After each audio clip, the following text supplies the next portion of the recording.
the best investment that you can do with your money is give it away to people who don't deserve it.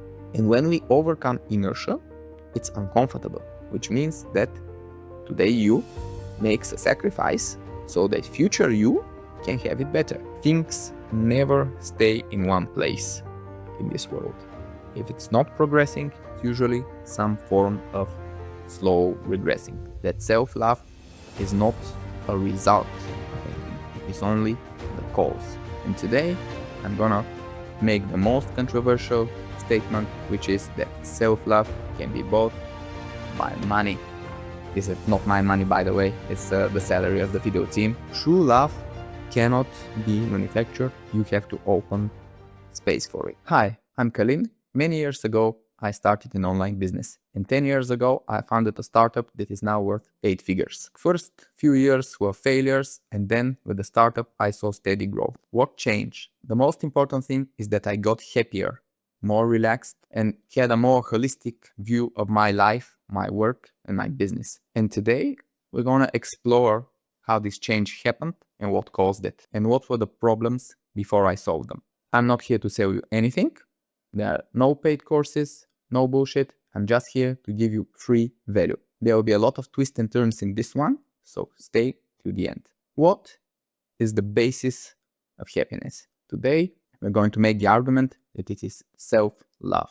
If you never experienced real, true, strong self-love, you may not really know what I'm talking about. If you're one of those people who are performance-focused, you may lack self-love. Self-love for you, it's just the opposite of shame, of guilt, what you feel when you're underperforming, and of self-sabotage. So self-love is just the opposite of the worst things in your life. And if you have it, the more you have it, the less you're gonna have from these things that suck. Since self-love is a flow and it's pretty abstract if you never felt it, how can you cultivate it? How can you make space for it in your life? And today I'm gonna make the most controversial statement, which is that self-love can be bought by money. The most illogical thing ever. Why is it true? Because we live in an illogical world. Nothing makes sense. So, how do we get from self-love something that is so hard to even define to something we can get with money? This is not my money, by the way. It's the salary of the video team. I gave it to them today and they landed back for the video. So yeah, not even mine. So I'm not bragging. How do we get from self-love to money? And what is even self-love? What is self-worth? How do we feel good about ourselves or bad? In our internal world, the game of self-love is this center that is connected to everything. Why is that? Because we can define self-love as lack of internal barriers. When you see yourself as one whole and you see all your weak sides and all your bad performances as part of this whole, and you love the whole. You don't divide yourself into pieces. So no barriers. Since fighting barriers is the big task of our internal world, of our game of self, fighting our fears, which are the most common barriers, but also fighting the boxing of our life, of dividing ourselves into pieces. It may be because of fears, and it may be because we think it's good, it's productive. Unfortunately, it's not. Since it's about the barriers and the fears and the potential guilt and shame related to underperforming, self-love is this uniting thing in your game of self, thing that is connected to everything. If you have a lot of it, everything benefits. If you don't have it, everything suffers. The odds are as high as they can be with this one. Shame and guilt in your life, the opposites of self-love, the feelings that prevent you from feeling self-love if you lack it, they may come from two major sources. One is childhood trauma, which can have very complicated and diverse consequences, and in this case you should seek therapy. But the other thing that can cause it are barriers caused by rules, not just rules that we have to follow around in society, but internal rules that we make for ourselves. In order to understand the rules thing, you should understand morality. Morality is something that we follow very strongly. If we have the identity of a highly moral person, we will do anything in order to keep and not destroy this identity. Morality is something that should be very pure in our heads. So if we are a good, moral, honest person, even if we make one immoral, dishonest thing, we no longer feel moral, even if we make hundreds of other moral things. This is the trap with morality, that it completely kills our flexibility in life. And morality, of course, in general, it's good, but the fear of being immoral is immensely destructive in many people because it limits their options. Like every fear, it's not a rational thing. It's this dark cloud that spreads everywhere and takes over our plans, our strategy in life, and tries to prevent us from getting into any situation where we might have only immoral options. So if we go into a complicated situation where whenever we do, someone is a bit hurt, a bit upset, then this situation, our fear will try to not get into it, even if the right choice is to get into it, to get exposure therapy, to fight some fear, to not be people pleasing. When I was young, I was extremely moral. I would rather make some sacrifice than even have a chance of being immoral. Like when I played tennis, if the ball landed close to the line, even if I was almost sure that it was out, I would say that it was in, just so there was never any chance that I could have cheated, even without wanting to do it. So I was this super moral person. But was I happy? No, because morality and self-love are often opposites. If you have too much morality, your life is guided by rules. And if you reduce your morality to a healthy level, then your life can be guided by self-love because you open the space needed for self-love to occur. Why are we so moral? In many cases, during our upbringing, very well-meaning parents wanted to instill in us the best possible values, including the all-important value of responsibility. I'm a huge fan of ultimate responsibility. I think that people would be both happier and more productive members of society if they took responsibility for everything possible. This does not mean feeling guilt when something that is out of our control is wrong, but feeling the responsibility to fix it if possible. Even if there's a small chance, we still need to try. And this is one of the best values out there. However, I don't feel that we teach this value to children in the best possible way, even by very great, well-meaning parents. How does it work? Parent tries to teach the kid responsibility, and since the kid has very low level of freedom and lives in systems designed and built by adults, what happens is that the parent needs to build some microstructure so the kid can feel the benefits of being responsible, about working, and about deserving their reward. So we have things like, okay, wash the dishes and then you'll be able to play 2 hours of video games. Or help me with the garden and I'll give you a bit more allowance money. All of this. And this, in terms of responsibility, or building a responsible character, is great. But what we overlook is that all of these tit-for-tat deals that we literally do a lot with our children, not only in terms of reward, but also kind of negotiation, like everything related to behavior in children who are quite unruly by default. And this is the way they learn and explore the world.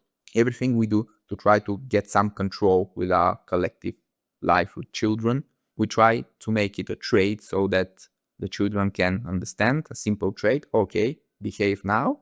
get reward later. And all of this combined with our view of the world of how business, money, and jobs work, which is okay, do some effort, get some reward.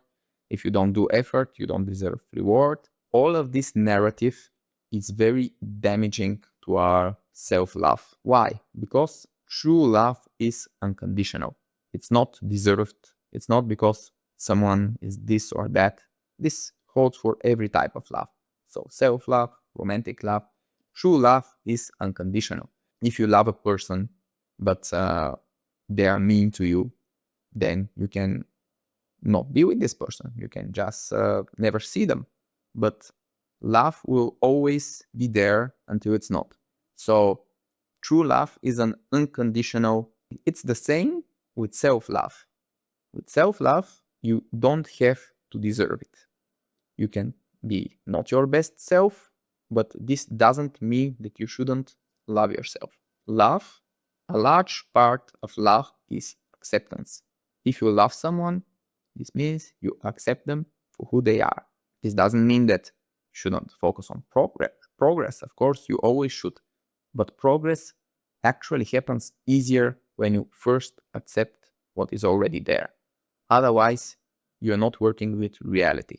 If you want to work for progress with reality, you should first accept what is already there and then work to improve it. Progress needs motivation, all of these flows coming from love, motivation, creativity. As they come from love, when it's something internal, they come from self-love and self-acceptance. You accept who you are with all of your downsides, with all of your weak points, and with this comes progress. If you don't accept who you are, you have delusions and paralysis in growth. I think you already see the problem. We get brought up in a world by parents and culture that say that everything good should be deserved.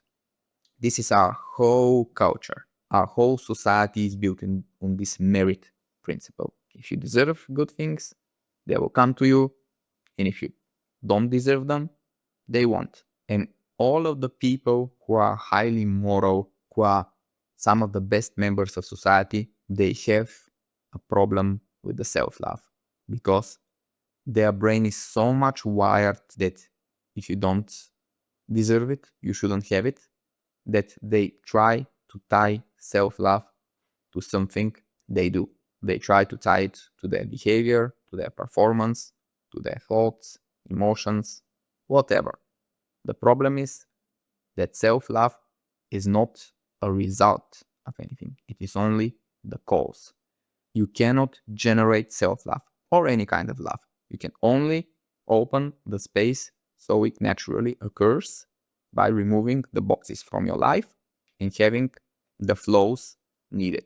When you get rid of fears, love comes naturally to occupy the space that now can accommodate love. So before there were fears, barriers, boxes, coping mechanisms, and everything that we do when life is not perfect. So self-love is what we feel towards ourselves. And you already talked, like it has to be unconditional love. Why? Well, it's basically just common sense. Like, do you want a good life or a bad life? The relationship with you is the most important relationship because, spoiler alert, you cannot run away from yourself. You'll always be around you. So you want a good relationship with the only person that you always be around. Self-love is the desired result of this relationship at any possible moment. The relationship with yourself is something that is influenced all the time while you're awake. 24/7, you are working on your self-love level. You may be improving it, may become better, or it may become worse. And we'll explore how this happens and where do the money power come into play. When there's just you and you in a closed system, what do we know about closed systems? That you can touch a closed system with a very small amount of energy, a very small amount of movement, and then there may be a lot of movement, a lot of energy in this system for a long time. Why? Because in a closed system, the energy cannot dissipate, it cannot go out. For example, if we say that a pendulum is a closed system, we may touch it a bit and then it can sway for 5 minutes because it very slowly loses its energy. It's the same with this closed system with you and you. If you're good to yourself, a very small amount of goodness can improve your self-love for you and you, and a very small amount of bad, of mean attitude to yourself can cause damage, and it's hard to get rid of this damage because it's the closed system. It's you, and when you treats you poorly, then of course the ill-treated you will respond to you with also mean behavior. So if you imagine there's two of you, it becomes much easier to understand what is going on. What do we do in a closed system to improve it? We used the oldest trick in the book, which is cheat. You may not know, but nature actually loves cheating. There's cheating built into the very fabric of the universe. If an elementary particle needs to overcome some energy level, it can borrow this amount of energy from the universe, make the jump that it needs to a higher energy, and then give the energy back to the universe. There is no scientific explanation of how this works. In quantum mechanics, it's called quantum tunneling. Without this, you would not have the world as you know it, and you would not exist. Because, for example, photosynthesis is impossible without this quantum effect, and it even plays a role in the sun's fusion. So nature is cheating everywhere. It's just built into nature that when rules stop progress, they may be violated. Rules are not absolute in nature. And it's absolutely the same with your life. Cheating is important. However, people only think of cheating in the negative because bad, immoral people, they cheat by abusing the system for their own benefit. For example, someone might go to an exam, they may look at some other people's paper, they might cheat, steal the answers, and this is absolutely immoral. But we never think of cheating the other way. We never think of breaking the rules by sacrificing. So we do some small sacrifice, but we are still breaking the system because the system is designed for everyone to be rational and neither cheat or, as I call it, reverse cheat, which is basically give more than you take back from the system. This is a very important point. Let's look at an example. Let's say I go to a medical exam and I cheat. If I cheat in the usual way by just stealing answers and getting a better result than I deserved, it's obviously bad for many reasons. One of them is that I become a doctor without being qualified enough, which is super bad, extremely irresponsible.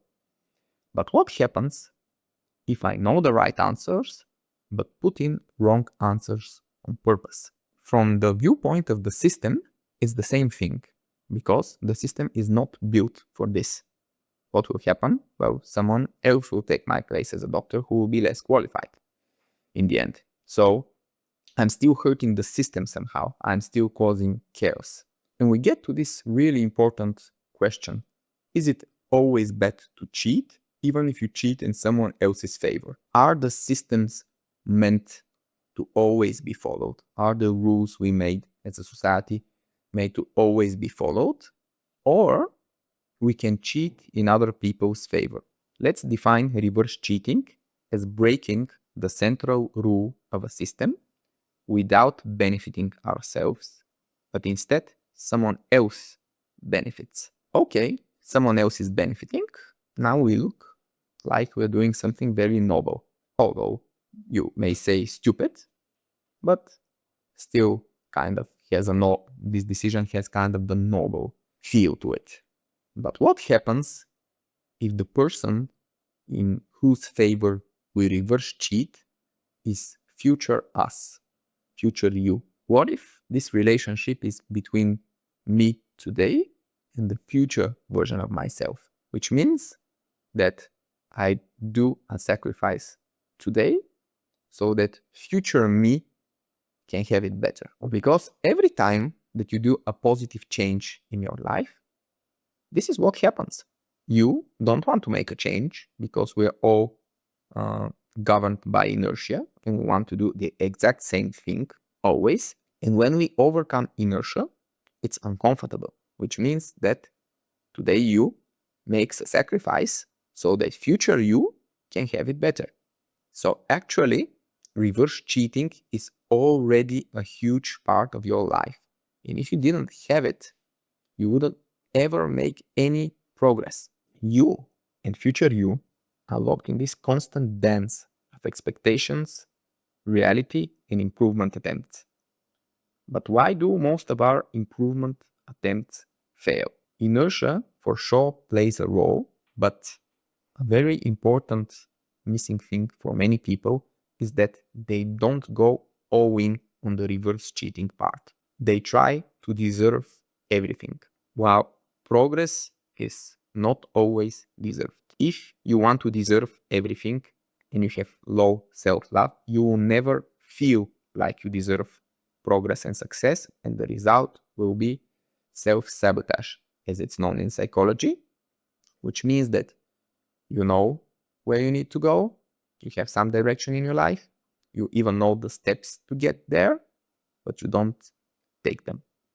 Or you take them purposefully in a way that will not bring the full result, but will only lead to some token progress. A lot of people progress in life by doing fake it till you make it cycles. They say, okay, I need to exercise more.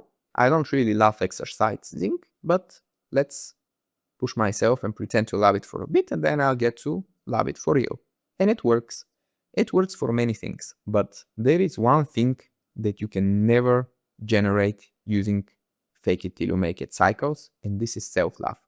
Self-love is unproducible. Love cannot be manufactured. It's a flow, which means that the only way to get it is to open the space for it. Fake it till you make it doesn't open spaces in you. It adds pressure, often of the right kind, the effective kind. But with fake it till you make it cycles, you cannot generate self-love or any kind of true love. True love cannot be manufactured. You have to open space for it.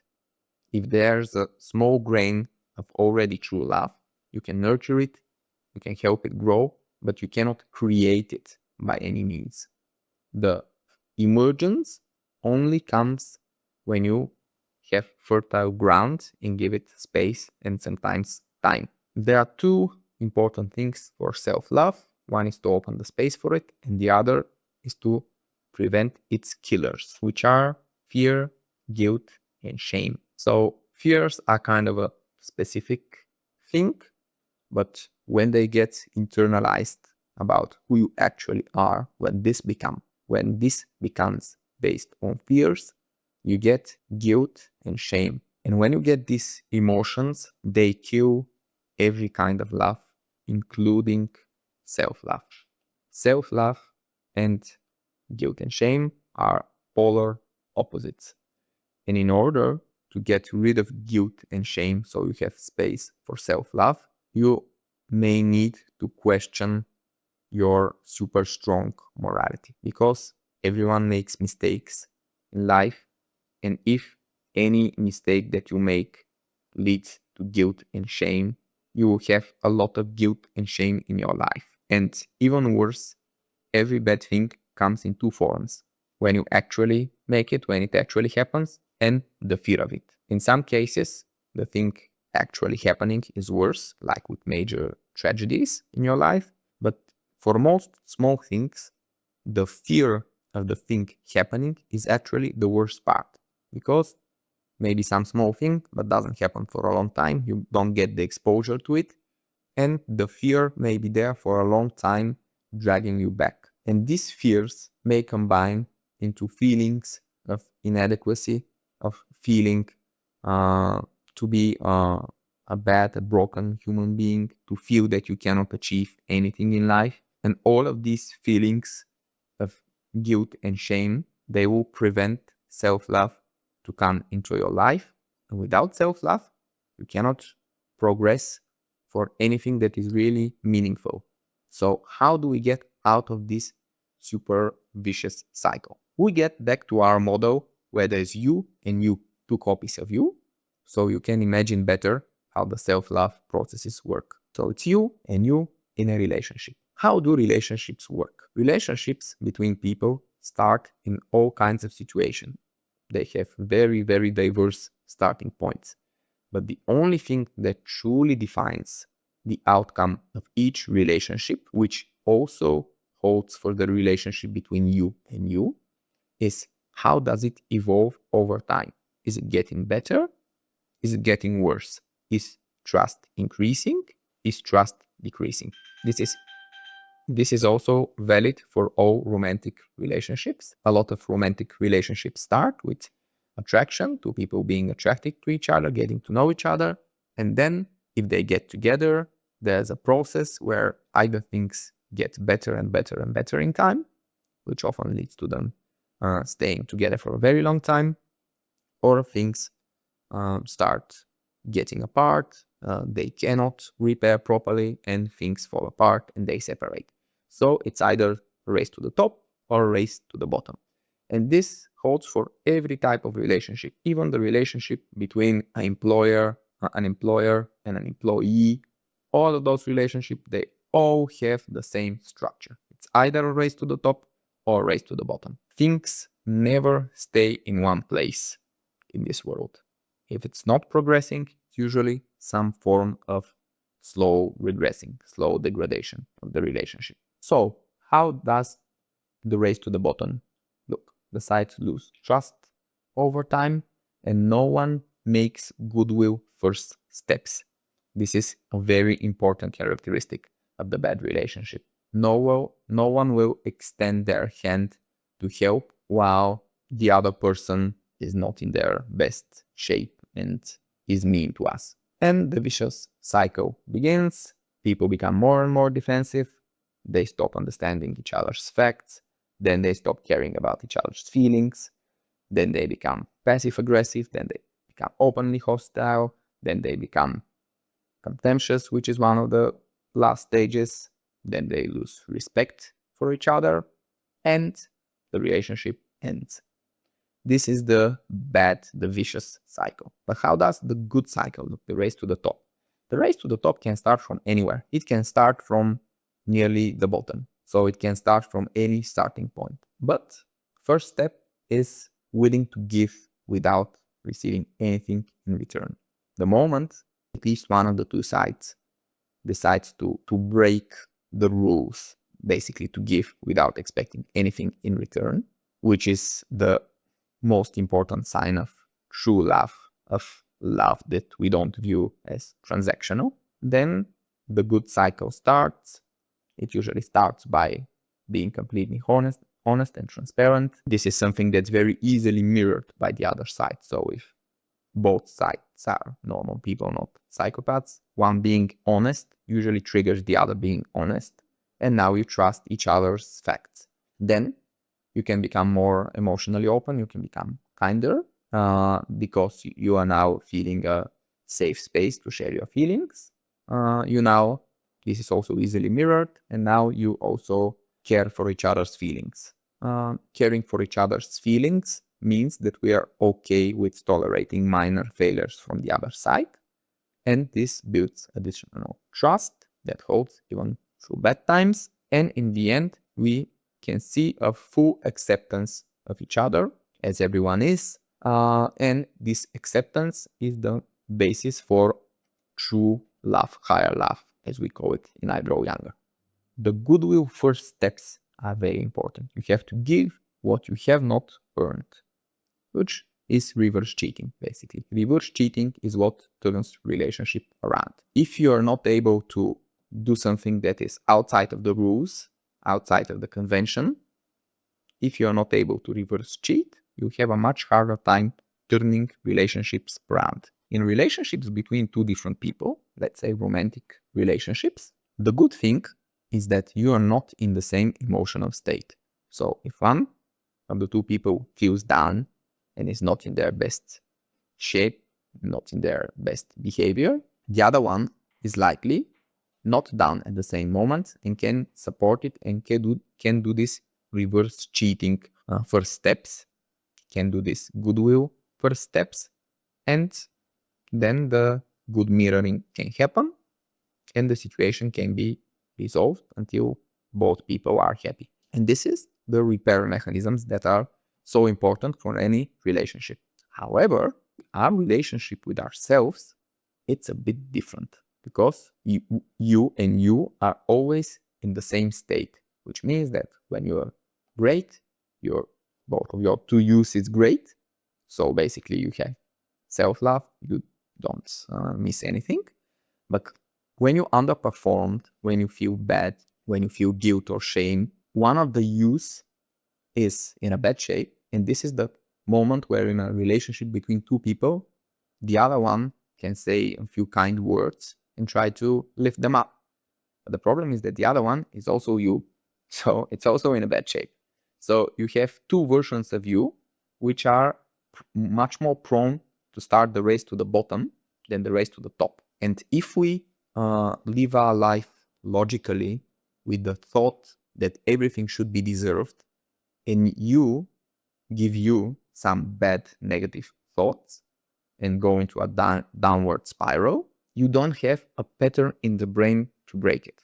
Because the logical thing is, when I'm mean to myself, I'll be more mean to myself. That's how it happens when it's two different people. And when it's you and you, with the trash self-talk and all of the bad outcomes of bad performance, guilt and shame, there's no one to reverse the process. So people may go to therapy, start to get someone from outside to reverse the process because they cannot reverse it themselves. And how does reversing it yourself look like? Well, it's just reverse cheating. There's nothing special to it. You should be able to feel bad about yourself, but still say to yourself, do to yourself good things, take good self-care, and not internalize your bad performance or guilt or shame that may not be worth it. And also guilt or shame if you didn't do something extremely bad are almost never worth it. These feelings exist not to help you. They exist to help the tribe. They exist because humanity is a collective species. Humans cannot survive alone in the wild because we are weak and soft. Like we'll get eaten by tigers and lions.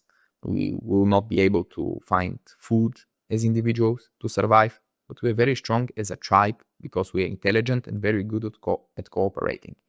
The unity of the tribe while humans were evolving was such an important factor for success that we have guilt and shame, so that whenever we did something that was wrong with the tribe, we felt internally punished with those very uncomfortable feelings, so that we have a deterrent, so we never do something that would be bad for the tribe. The genes of people who did stuff that was bad for the tribe didn't develop because the tribe killed them or cast them away. And we are very, very conformist beings, and guilt and shame are the instruments of this conformity together with just basic natural selection. So guilt and shame, we don't really benefit that much from, especially shame, which is how we feel related to others. In our personal lives, guilt and shame don't help, they destroy. Since we no longer live in a tribe the same way that we did 100,000 years ago, we don't need guilt and shame, so we have to actively fight them. How do we fight them? With reverse cheating. We feel low, we may feel guilt or shame, we need to somehow reverse the negative spiral and feel, say to ourselves if needed, show it to ourselves if needed, show self-love. The more self-love we show, the more guilt and shame subside, and you're left with self-love, which is what you need for happiness and success. And it makes no sense.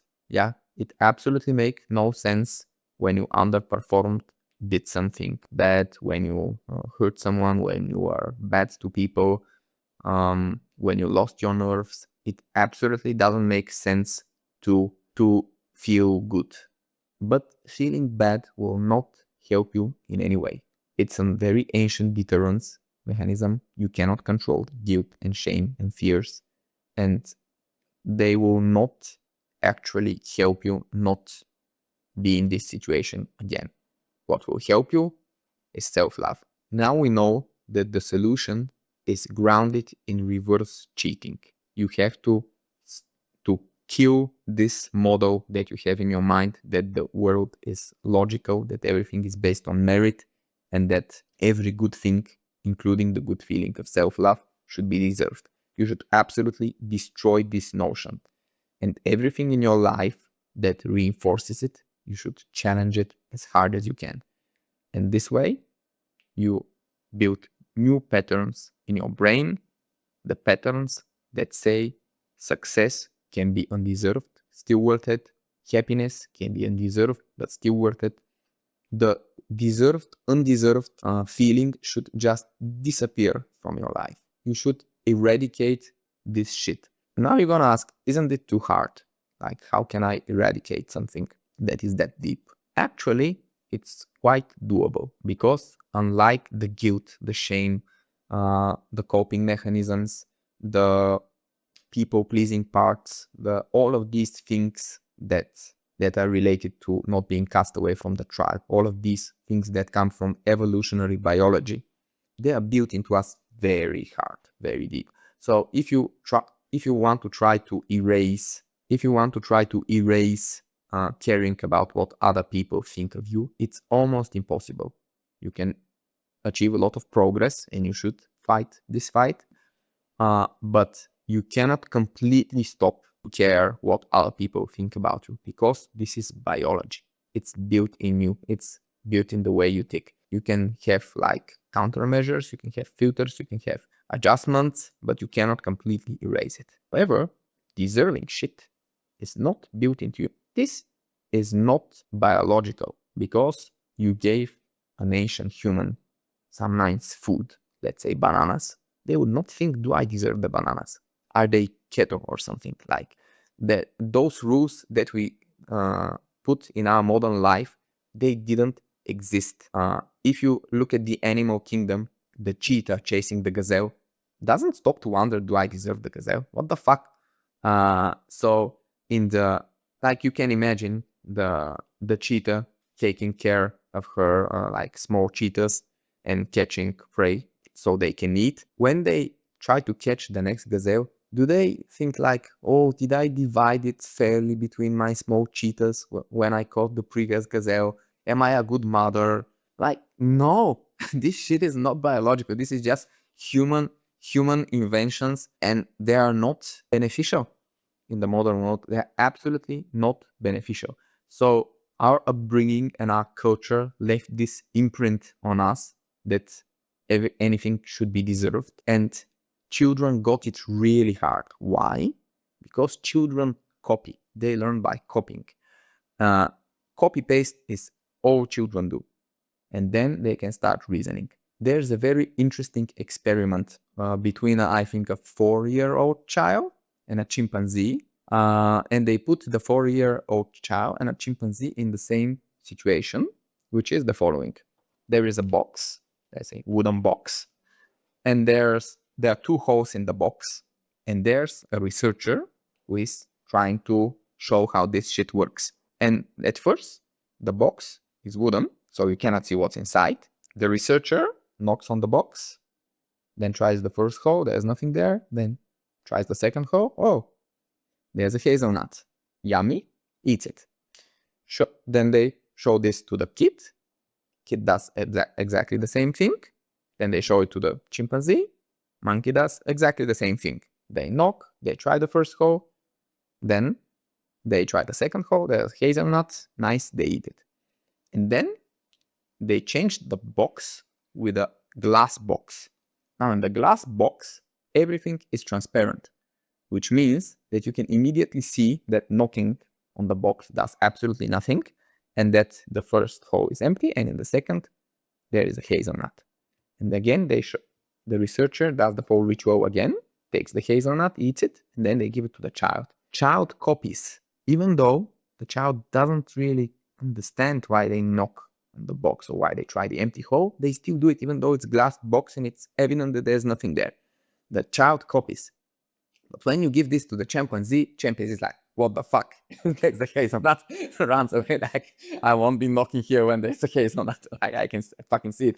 So with this experiment, you can see that children learn anything by copying, and children are much more prone to copying than even other primates. So children learned all of these stupid, harmful, deserving patterns because they were taught so by parents, well-meaning again, who are trying to teach them responsibility and other good features, good skills, and by society. So this is learned and can be unlearned. It's much easier than getting rid of something in your biology, next to impossible. Unlearning something that you have learned is just rewiring your brain. The brain is quite plastic, so thanks to neuroplasticity, you will be able to rewire your brain. And how do we rewire our brain so that we get rid of these stupid, deserving patterns? So we already talked about giving self-love space. Now let's explore in more detail what gets in the way. And there are two types of things. One is emotions, the other is thoughts. Of course, they're quite interconnected. Destructive emotions, we already talked about them. Shame and guilt are the worst ones. And when you see them, just try to immediately get rid of them. All of these patterns that you may have in your brain, that guilt is valuable because it reinforces morality, just drop all of that shit. It reinforces morality in the tribe, not in your personal life. If you live your life as an individual, as most people do in the modern day and age, then you don't need guilt and shame, or you need much, much, much less of them than you're programmed to have. So how do you counter guilt and especially shame? The direct opposite emotion that you can manufacture actually in your life with some strategic actions is vulnerability. So you cannot manufacture love, but vulnerability is much more connected to your actions, and stuff like sharing, going to therapy, and taking care of others, even though you're not at the best possible place yourself, are great places to start working for vulnerability. Without vulnerability, you will not get self-love or any kind of true love. This is because love comes with acceptance, and if you cannot even allow people to see who you are, how can they accept you? And how will you be able to accept yourself? So vulnerability is the key to all of this. This is about the emotions. How about the thoughts? How do we avoid those negative thoughts, also known as downward spirals? When you start thinking negatively about something, just drown into this, cannot get out. It's quite connected to the reverse cheating, because usually very negative thoughts start from a place of real or perceived injustice. So whenever you feel injustice to yourself or your loved ones, then you start having those negative thoughts. This is the strongest source of negative thoughts. Why? Again, because it's biological. Even primates, monkeys, have a sense of justice, and when they feel injustice, they may react violently to injustice or perceived injustice. In the famous experiment where they gave two monkeys in a cage cucumbers, they both eat them happily, but then they give one cucumber and the other a banana. They love bananas more, so the ones with the banana eats it and it's even more happy. But the ones with the cucumber, even though it just ate the same cucumber 2 minutes before, it's very angry and throws the cucumber back at the researcher. Very famous true experiment. So even monkeys have a sense of justice. Humans have it very strong, very deep. Again, it's connected to some processes in the tribe, where probably tribes where people had a sense of justice were more successful. So these genes propagated and became stronger. So perceived injustice, or real injustice, of course, is the main source of negative thoughts. Even though you have this biologically, you can just remind yourself that there is no reason for the world to be just. There is no force in the world that pushes in the direction of the world being just. Of course, humans have built some systems, but systems are not forces. They can preserve some okayish state of how just the world is, but they cannot improve this state. So we make laws, we try to follow them, and this makes the world more just than if it didn't have laws, but it's not a force. The only force for justice is really good people. Since the majority of people just do what the others do, so if the others behave justly, they will also behave justly. But if the others start behaving like free riders, they will also become free riders. The majority of people are not a force for justice. So in the end, the result is that the world is not very just, unfortunately, and we should learn to live with that. We should accept it and try to improve it on the level of society, but until you accept it, you don't work with reality, you work in a fictional world. It's very important that we accept the world as it is, which is, at the moment, sadly, it's quite unjust in many different ways. If we accept the world as unjust and learn to not accept people to be forces of justice, it becomes much easier to accept the behavior of certain very unjust assholes, which of course the world has a lot. It's a big world, it has all kinds of people who went through all kinds of different experiences, good, bad, traumatic. So of course there will be bad people, or more correctly, people who are acting in a bad way. And in this regard, it's good to just completely drop the idea of justice. The idea of justice is connected to this more global idea of symmetry, that the world is symmetric, that if you do good, good is returned to you. If you do bad, bad is returned to you somehow by other people, by the world. There is some merit to this idea, because people, of course, reward good with good and bad with bad on a primitive level.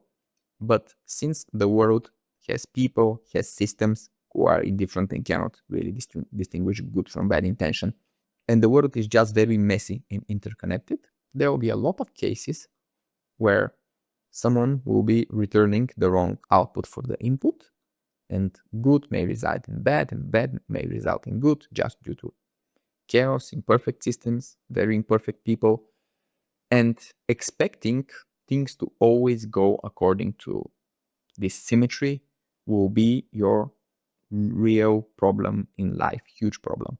It will means that you always expect justice, which just gives you an unreal picture of the world, and these expectations will make you unhappy when they fail you. And also the reverse cheating mechanism that we just saw that you're extremely reliant on requires that there is no symmetry. You should not believe in the world's symmetry in order to use the reverse cheating. Otherwise, it just won't work. It won't exist in your brain, this idea that there can be something asymmetric or something undeserved. And of course, very well known but worth a mention, in order to not allow the downward spirals hatch, forget about the justice and the symmetry. But in order to not let them develop if they still hatch, you need other skills. You need mindfulness, you need to be aware of your thoughts, things much more well known, so I won't dive deep into them, but yeah, you need 2 levels of defense. Not letting the downward spirals hatch. You do this by embracing the true asymmetric, unfair nature of the world. And once they hatch, we need a second level of defense, because it will happen, of course. You may be triggered buy something, even if you're very well trained to not be triggered. If you're still triggered, you need the second mechanism of defense, which is stay chill, just observe your thoughts, not give in to them, and basically just be mindful. How do we train for this? How do we start the race to the top in self-love? Just give undeserved things, including money. Money is the easiest undeserved thing to give in life, because otherwise you need complex relationship that have ups and downs, and yes, there are chances to do these first goodwill steps that are not deserved by the behavior of the other side, and you should definitely use those, but you don't have these opportunities every day unless you're in some really fucked up relationship. How do you enforce this every day? Here's how. Money. There are a lot of places where you give money, and there are a lot of places where you give tips, and there are a lot of places where you don't get the best service and they don't really deserve a tip. There are also a lot of places where completely unknown people will be grumpy to you and you can be nice in return. And if someone, let's say government employee, in Bulgaria, government employees are legendary grumpy. They may yell at you, and all of that it's considered normal. Yeah, don't sweat on it. It's just the something that we have left from communist times. So the ladies from the bureaucracy, as we told them, the ladies from the bureaucracy, as we called them, may be extremely grumpy, but you can in return smile to them. They may be grumpy when you pay your taxes, and you can smile to them in return, and they can be grumpy when you change your ID card. You may smile. There's a lot of opportunities to really give back good vibes, but still giving back smiles is free. So you can just be a smiley person, you can smile all around, it's great, but it's not giving such a strong signal because, okay, we have been told by our parents to smile. So it's not something that is like an internal revolution. You need to make an internal revolution happen in order to destroy these patterns about deserving. You need to break the rules, but break them with a bang. What is more of a rule breaking than giving undeserved money? So the money, in the end, is your strongest weapon.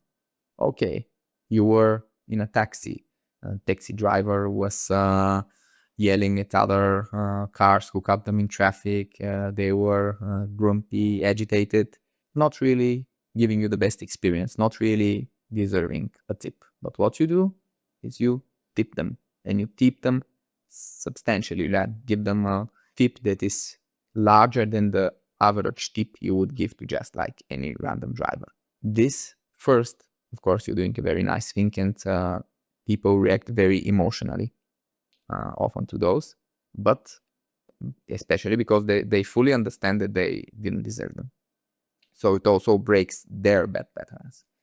So you're helping the others, but let's face it, you hardly help another person by just doing a small thing, because you never meet them again. So yeah, it may be a turning point in someone's life, but more likely not. But the most important thing is that for you, this experience can be repetitive. So today you tip the taxi driver, tomorrow you tip the waiter who really did a terrible job, and you try to find more and more places where you can overtip, specifically undeserved. Have the clear conscious that you are doing it to destroy the pattern that everything should be deserved. And since smiling to someone is not really, it's a nice thing, but not really a pattern breaking thing, money has a very hardcore value in our brain. We are so used to it, so trained to this. And wherever we do something undeserved with money, it sends an extremely strong signal while requiring the least possible effort. And if you add up all of the undeserved tips that you do, you get to a really small amount. Like this will cost you a very small amount of money, but it will give you self-love, something precious, something that influences your entire life. including influencing your work, your business, and your monetary success. I guarantee you, whatever money you invested in this, you will get it back a lot of times. Also, you're giving money to waiters, taxi drivers, and other people who, frankly, need those money likely more than you. So, especially the waiters. So, you're having a total win-win here. You're giving good, you're being a turning point in someone's bad day, usually, and you are investing a tiny amount of money that is not even lost to society because just you lose it, but someone else gains it. It's not lost.